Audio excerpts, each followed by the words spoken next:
Hey, this is Justin Singleton. This is our last little 5 or so minute talk, kind of an introduction to your reading for the course Archaeology in the Old Testament, going through our methods and procedures, readings, lectures, whatever you want to call them. You guys are reading through the Mattawamut Plains Project Excavation Manual, and I just kind of wanted to talk to you very quickly about the analysis of the finds.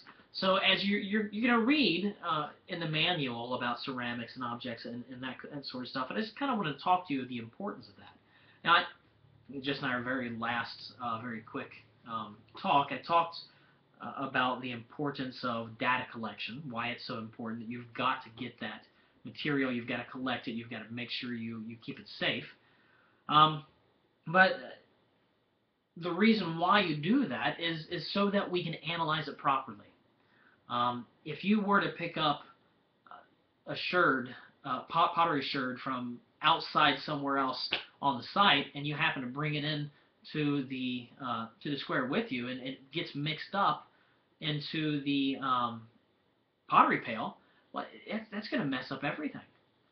It's suddenly we're going to say, oh wow, what is this Byzantine piece doing in the Iron Age? Obviously, there must be contamination. Somebody must have robbed the site out. Somebody must have dug here before and reburied it. Well, I don't see any evidence for a pit, but well, the pottery doesn't lie. So you've got to be careful because the pottery, the objects, the lithics, the bones, all of this is telling us a story about the site, and that's how we're going to be analyzing things.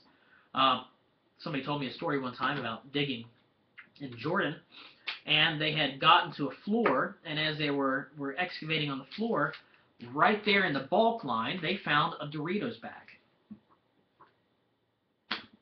Here they thought they were in the Iron Age, and they find a Doritos bag. So what does that tell you? Contamination. All the information gone. All of that stuff. How on earth, because they had to dig down several feet to get to that Doritos bag.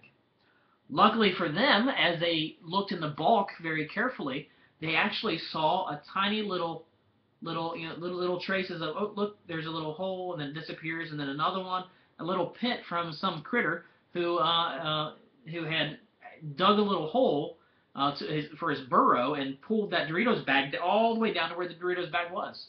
Okay, so the site is safe. Maybe there's just a little bit of contamination in the area where the burrow was, but the site's safe. They saved the day. But you never know when that kind of stuff happened. In my excavations past summer, I found a Coca-Cola twist cap at the very bottom of my rock-cut chamber. Hey, that's scientific information. My analysis was then last use of this rock-cut chamber was within the last 20 years. Doesn't tell me anything about original use or any ancient use. At least I can say what the last use was. So yeah, we analyze the stuff that we're pulling out of the ground, and it's extremely important to us. So you've got to keep that data safe, and that's how archaeology works. So thanks again. Hope you enjoyed our time together.